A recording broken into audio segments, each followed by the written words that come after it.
Tuhan Yesus, terima kasih atas penyertaan-Mu. Dari malam hingga pagi ini kami bisa tidur dengan nyenyak dan bangun pada pagi hari ini dengan tubuh sehat tanpa kekurangan atau apapun juga.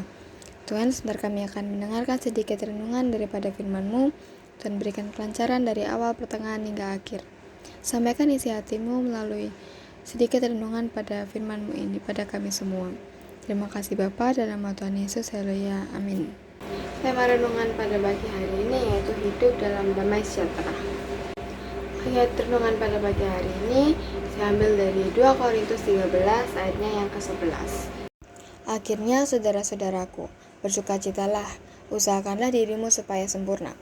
Terimalah segala nasihatku, sehati sepikirlah kamu, dan hiduplah dalam damai sejahtera.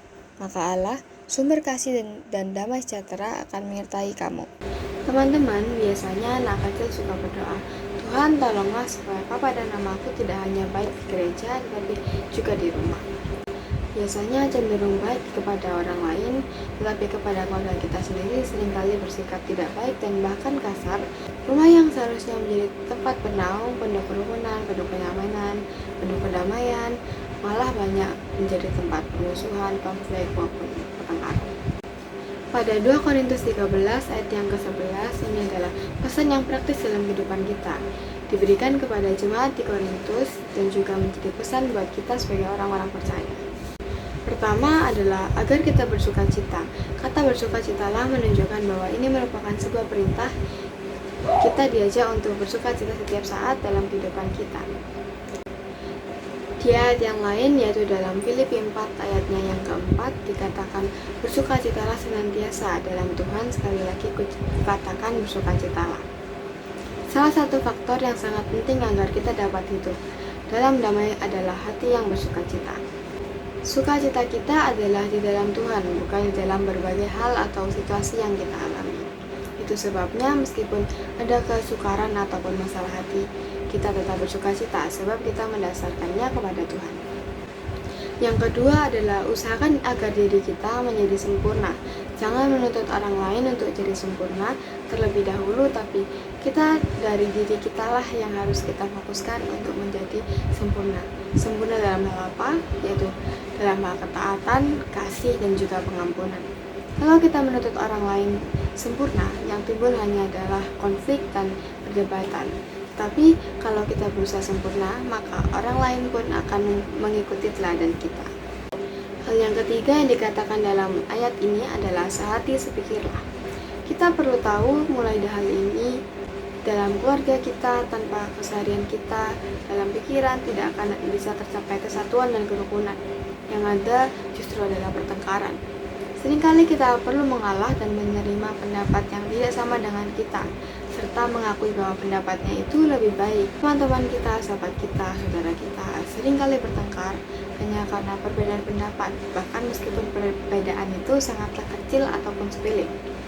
Saudara kita, teman-teman kita, sahabat kita pun demikian. Seringkali hanya karena berbeda ide yang tidak penting bisa berantem satu sama lain. Damai sejahtera akan tercipta kalau kita memiliki 3 hal ini, yaitu yang pertama, hati yang bersukacita, yang kedua, berusaha menjadi sempurna, dan yang ketiga, sehati dan sepikir.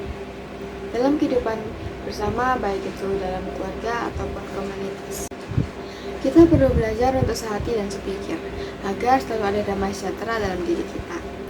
Tentu kita tidak mau hidup dalam konflik. Konflik pun tidak akan membawa kemajuan, tetapi hanya akan membawa kehancuran. Kerinduan kita adalah hidup dalam damai sejahtera. Karena itu, mulailah dari dalam diri kita pribadi dan dalam keluarga kita, lalu juga dalam lingkungan sekitar kita.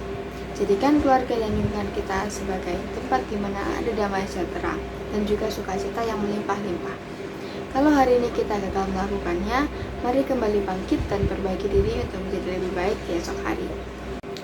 Teman-teman, setiap kita dilihat oleh orang-orang di sekitar kita, entah itu teman-teman kita, saudara kita, sahabat kita, guru-guru kita, dan siapapun itu, mereka melihat bagaimana citra diri kita. Setiap kali kita berinteraksi dengan mereka, perlu kasih, sukacita, dan damai sejahtera. Karena itu, biarlah diri kita menjadi pribadi yang membawa damai Kristus dimanapun kita berada. Roh Kudus akan memampukan saya dan juga teman-teman. Teman-teman, marilah kita berdoa.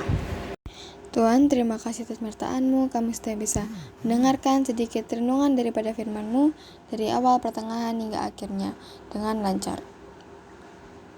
Tuhan, sebentar kami akan melakukan aktivitas kami masing-masing. Tuhan beri kelancaran dalam kami untuk melakukan aktivitas kami dari pagi ini hingga malam nanti kami kembali tidur. Terima kasih Bapa, dalam nama Tuhan Yesus, haleluya, amin.